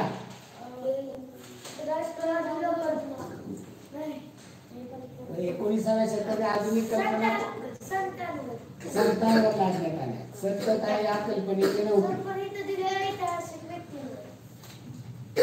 आधुनिक कल्पना शतकातील 19व्या शतकातील ऐतिहासिक व्यक्तींवर दाखवले. आधुनिक म्हणजे आत्ताच्या. कोणावर लादण्यात आल्या? या नवीन आधुनिक कल्पना कोणावर लादण्यात आल्या? घे बरं खाली उतारा. खाली वरती घे थोडा. पहा इथे. त्यामुळे 19व्या शतकातील आधुनिक कल्पना जुन्या ऐतिहासिक व्यक्तींवर कळत लागल्या. मग संताव कसं येईल उत्तर? बरोबर आहे. चला पुढे. राजवाडे भावे या राष्ट्रवादी लेखकांना रानड्याचा उदार दृष्टिकोन का मान्य झाला नाही? मीमांसा केली नाही म्हणून. संतांचा भक्तिपंथ कोणाला निरळपणाचा वाटला? राष्ट्रवादी लेखकांना. झाला की पुढे पहा. 71 पहा. थोडा वेळ झालाय. नाही आहे 5 मिनिटं आहेत. चला. हल्ली आपल्यात पूर्वीसारखे कवी का नाही? एकाने प्रश्न विचारला. त्याचे उत्तर म्हणून खाली शब्द लिहित आहे. हल्ली कवी का नाही? कवीला लागणारे गुण नाहीत म्हणून. कवीला कोणते गुण लागतात तेच आता पाहू. कवी म्हणजे मनाचा मालक. ज्याने मन जिंकले नाही त्याला देवाच्या सृष्टीचे रहस्य समजणे शक्य नाही. सृष्टीलाच काव्य हे नाव आहे. जोपर्यंत मन जिंकलेले नाही, राग द्वेष निमाले नाही, तोपर्यंत मनुष्य इंद्रियाचा गुलाम राहणार. इंद्रियाच्या गुलामाला देवाची सृष्टी कशी दिसणार? तो बिचारा तुच्छ विषय सुखातच घोटाळत राहणार. देवाची सृष्टी विषय सुखाच्या पलीकडे आहे. या पलीकडच्या सृष्टीचे दर्शन झाल्याशिवाय कमी नाही. सूरदासांना काव्याचे दर्शन झाले. ध्रुव बालकाने घोर तपश्चर्या करून इंद्रिय मारून टाकली. तेव्हा देवाने आपल्या काव्यमय शंखाचा त्याच्या गालाला स्पर्श केला. त्याबरोबर त्या अज्ञान बालकाच्या मुखातून साक्षात वेदवाणीचे रहस्य प्रकट करणारे अद्भुत काव्य बाहेर पडले. तुकारामाने जेव्हा शरीर, इंद्रिय आणि मन याचा संपूर्ण भंग केला तेव्हाच महाराष्ट्राला अभंगवाणीचा लाभ झाला. मनोनिग्रहाच्या प्रयत्नात शरीरावर मुंग्यांची वारुळे चढली तेव्हा त्यातून आदिकाव्याचा उदय झाला. हल्ली आपण इंद्रियाच्या सेवेला विकलो गेलो आहोत म्हणून आपल्यात कवी नाही. समुद्र जसा सर्व नद्यांना पोटात घालतो त्याप्रमाणे ब्रह्मांडाला आपल्या प्रेमाने झाकून टाकण्याची व्यापक बुद्धी कवीची असावी लागली. दगडात देव पाहणे हे काव्याचे काम आहे. त्याला व्यापक प्रेम पाहिजे. ज्ञानेश्वर महाराज रेड्याच्या ओरडण्यातून वेद श्रवण करू शकले म्हणून ते केलं. पाऊस पडू लागल्याबरोबर बेडूक आवाज करू लागलेले पाहून वशिष्ठांना असे दिसले की परमेश्वरी कृपेचा पाऊस पडून कृतकृत्य झालेले सत्पुरुष या बेडकाच्या रूपाने आपले आनंद उद्गार प्रकट करीत आहेत. म्हणून त्यांनी भक्तिभावाने त्या बेडकाची स्तुती केली. ती मंडूक स्तुती या नावाने ऋग्वेदात घेतली आहे. आपल्या प्रेमळ वृत्तीला रंग चढवून कवी सृष्टीकडे पाहतो म्हणून त्याचे हृदय सृष्टीच्या दर्शनाने नाचते. आईच्या मनात लेकरांविषयी प्रेम असल्यामुळे मुलाचे दर्शन झाल्याबरोबर तिचे स्तन तिला आवरत नाही. तसेच चराचर सकल सृष्टीविषयी कवीचे मन प्रेमाने भरलेले असते. त्यामुळे तिचे दर्शन झाले की तो पागल होऊन जातो. त्याच्या वाणीतून काव्याची धार बाहेर पडते. ती त्याला आवडतच नाही. आपल्यात असे व्यापक प्रेम नाही. सृष्टीविषयी उदार बुद्धी नाही. पुत्र दारा गृहाधिकांच्या पलीकडे आपले प्रेम गेलेले नाही. पुत्र म्हणजे मुलगा, दारा म्हणजे बायको आणि गृह म्हणजे घरातल्या माणसांच्या पलीकडे आपले प्रेम गेलेले नाही. त्यामुळे वृक्षवल्ली आम्हा सोयरी वनचरी हे काव्य आपल्याला कुठून सुचणार? आचार्य विनोबा भावेंनी हे लिहिलेले. सूरदास, तुकाराम आणि ध्रुव यांना काव्याचे स्फुरण केव्हा झाले? वरील उच्चारातून विनोबांच्या व्यक्तिमत्वाचे कोणते पैलू दिसून येतात? साहित्याच्या अद्भुत सामर्थ्यातून जाणीव असणारे श्रेष्ठ भाष्यकार. विनोबांच्या मते सृष्टीचे रहस्य कोणाला कळते? जो मन जिंकतो त्याला. वृक्षवल्ली आम्हा सोयरी वनचरी हे काव्यपंक्ती कोणाची आहे? तुकाराम महाराज. आज आज आपल्यात कधी नाहीत, कारण